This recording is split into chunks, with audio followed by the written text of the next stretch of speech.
Komani jong sinang pan avoid lapin nang pan respect ng pipi pulote.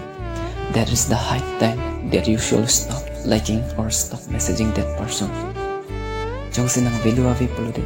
Koplo nang alang kaya lo value ka churi da marat ken. Lasinang metanga kaya pan kachingon jia pan porida. Komani jong sinang pan heart nang pi. Komani jong sinang pan avoid mate ignore pulote. Nang lapuan down ng red nang ni.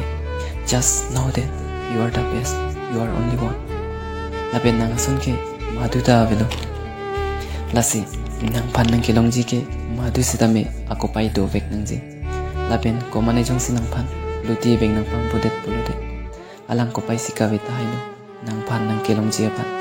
So let him go and always believe in yourself that you are the best and you deserve the best.